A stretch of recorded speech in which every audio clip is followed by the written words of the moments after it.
welcome back to Cinematic Sarcastic, a podcast that talks all things movies and television. I'm Natalie, and I'm your host. So on today's episode, we are pivoting just a little bit. This is not going to be a movie review, but it is movie adjacent. It involves a movie franchise, and also really just kind of some of my deep dives, things that I get up to during my bouts of insomnia. I wanted to share it with the movie nerds, start a conversation, kind of see how we feel about where real life and movie magic comes together. So for those of you who maybe have not been aware, for the last week or so on my YouTube For You page, and some of you may have noticed these videos as well, there have been some news reports coming out of Rhode Island about the Conjuring House. So for anyone who is not familiar with the Conjuring House, this is a real life place. It is a home that was built in the 1730s, I believe. I don't exactly know the name of the man who first built it. I believe his last name is Arnold. I cannot remember what his first name was, but this home was made popular kind of in the 1970s, more so, I believe in 2013, I want to say is when the movie came out, The Conjuring House, that sort of started this sort of ghost story horror film franchise that came out about this story in the 1970s of a family that had moved into this home as their primary residence and had experienced what they believed was, demonic possessions and hauntings and ghost activity and all of that kind of stuff.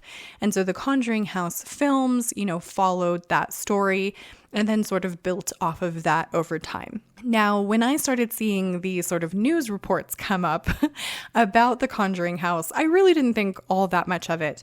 I had heard or knew that there had been a fire on the property back in December, and so I sort of assumed these were going to be updates to that. I wasn't all that interested, though I was, sort of sad to hear that this historical property was damaged in some way. It wasn't something that I was really seeking out all that much until the last couple of days. Now, the last couple of nights, I should say, I have had some really bad insomnia for whatever reason. It's just out of the blue. I am unable to sleep. I've been up, until 2 or 3 or 4 in the morning and have really been struggling to fall asleep. And one of my go-to sort of YouTube channels that I will seek out when I am having insomnia is a fellow named Jason Hawes. Some of you might recall Jason Hawes. Him and a friend of his at the time, Grant, had been a part of this Ghost Hunters television show, which unfortunately is no longer running. They have since gone their separate ways. Jason Hawes has his own YouTube channel. I enjoy him quite a bit. So, I really loved Taps. I loved the show when it was on. So I do seek him out if I'm having insomnia or if I really just kind of want to listen to some of his ghost adventures or some of the things that he gets up to. And I happened to last night click on one of his videos, click on his channel to look at his videos and see that he had 3 or 4 videos revolving the Conjuring House. And I was like, what in the world? What in the world is happening with this house that Jason Hawes would be talking about it? And initially, I had thought maybe they're making another movie and maybe, Jason is going to be involved in some way. Because why not? I mean, I'm sure, at some point he has been there. He is familiar with, the home. He's familiar with the activity that happens there. And so if they're doing another movie, who better to call in to help out? And then I clicked on one and I started listening to him talk about this situation. And I was like, wait, whoa. I need to back up. I need some more information. So apparently, I want to say a year or a year and a half ago, the Conjuring House, or this particular home that was in the movie, was put up for sale. Now, this house, I believe for a fairly good while now, has been used as sort of a destination kind of place. It is something that you can go to, you can take ghost tours, you can do ghost camping, you can stay overnight, and it is an attraction home at this point because of the film franchise. Well, about a year and a half ago, there is this woman named Jacqueline Nunez who saw in the paper or on her social media that the Conjuring House was for sale, and she made it her business to purchase this property. Now, somewhere around, I want to say April or May, 7 of the staff that worked for the Conjuring House all turned in their notifications, said that they no longer wanted to work there because of this woman, this new owner's behavior. And that, of course, seemed a little bit odd. I was like, okay, why? And I start listening to Jason talk about what is going on there. And then he starts mentioning, and I went onto the news site to hear about it as well, because the news has in fact been reporting on this. This was all those videos that I had been seeing on my feed, was that a couple of weeks, I want to say, after the majority of the staff had turned in their notice, the new owner of this place fired her general manager. And she fired him because the ghost of Mr. Arnold, the first man who had ever owned this property, had told her that her general manager was stealing from her. So she fired him, and she fired him owing him $9,000 worth of back pay that he has at this point still not seen. Now, not only that, but she has involved, and this is how Jason Hawes gets involved in all of this. She has involved Jason by posting a video of a truck that had come to the property. And now these people, the people that were in this truck, have posted that this was them. They were there for an overnight stay, that she had come out, had asked them what they were there for, had let them onto the property. They had said they were there for an overnight stay. Apparently, she told them she was going to go get a staff member, turned around, locked the door, never came back. So they waited for a while and then backed off of the property and left. Well, she recorded them in this truck backing off the property and leaving the property, posted this to Facebook, and all of this is still on Facebook. It's still public for everyone to see on the Conjuring House's Facebook page. She posted this video, said that it was Jason Hawes in this truck and that he was there to do her harm. She used a different word, but as this is going on, YouTube and stuff, I'm not sure exactly what is acceptable to say and what isn't. Clearly, Jason Hawes is not in this truck. The people that were in this truck have come forward and said, no, that was us. This is what we were there for. This is the situation. This is what happened.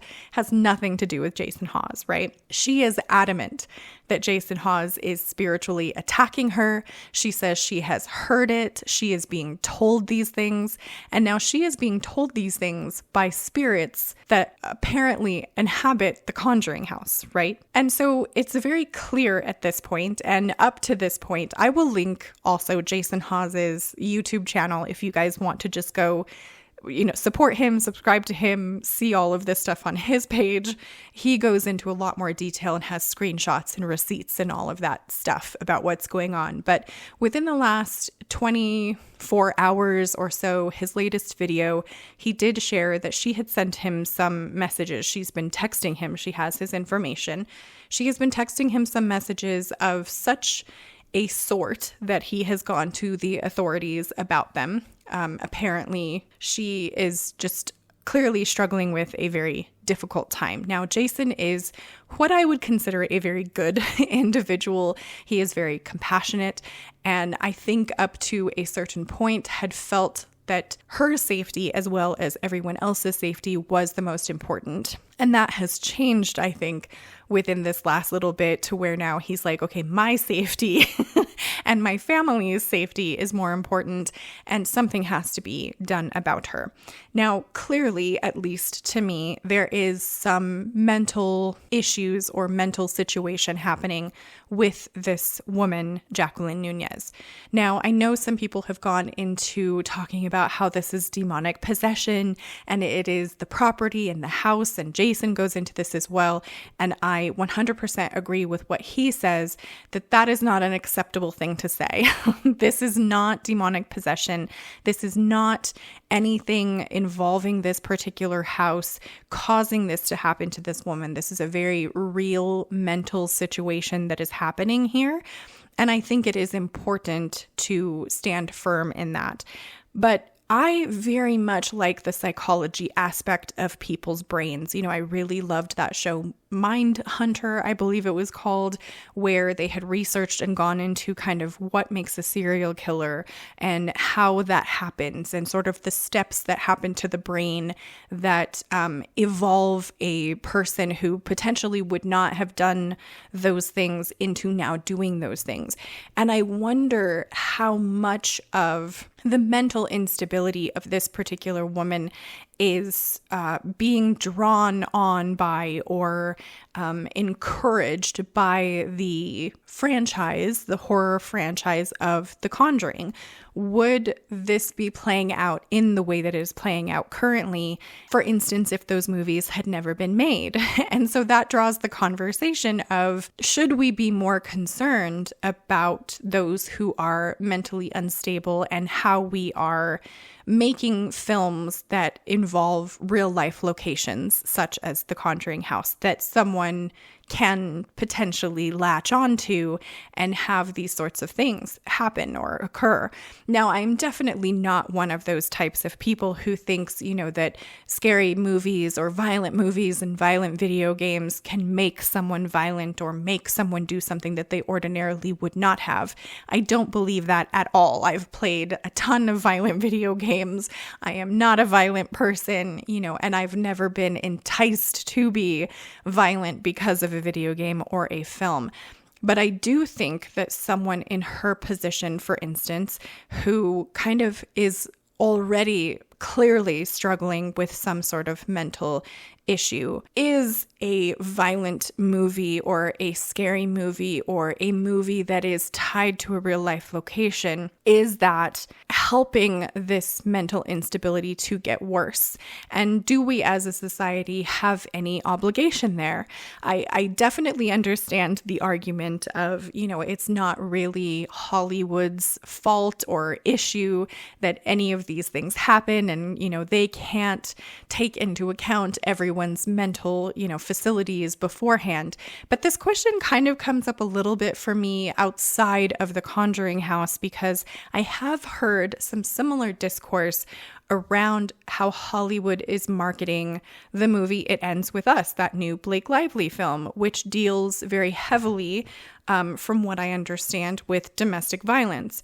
But it is being marketed as a romantic comedy. And so people who are going to see the film are unaware that they are going to be met in that case with this violence in the film in terms of, what happens there. So does Hollywood have more of a responsibility on how maybe they are approaching making these types of movies, and certainly how they are marketing them? Now, I can go, I guess, out onto a certain limb and say, I don't think that horror movies are a bad thing to be made, but I can see where the argument could be made that perhaps we should be making fantastical horror movies, horror movies that are more along the lines, even paranormal and ghost films, that are more along the lines of like This Mysterious House, instead of filming it in a particular location or making the history of a certain, something like the Amityville Horror, making a certain home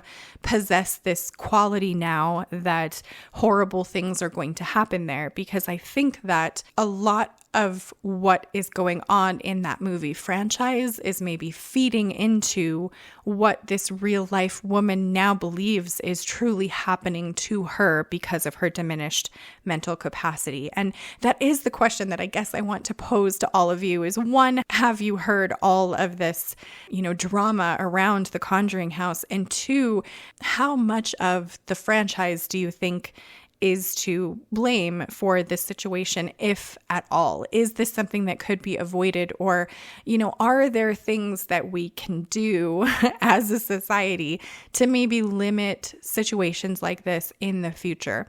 Now, I will say something that Jason Hawes is pretty keen on, and I 100% agree with him, and will be kind of putting something in the description box as well. I believe that he wants there to be a boycott, at least temporarily, of the Conjuring House, and I agree with him. I think that the situation that is going on with Jacqueline Nunez is a scary one. I do not think that people should be going to the house currently while she is there. I think that she is clearly a danger to herself as well as others.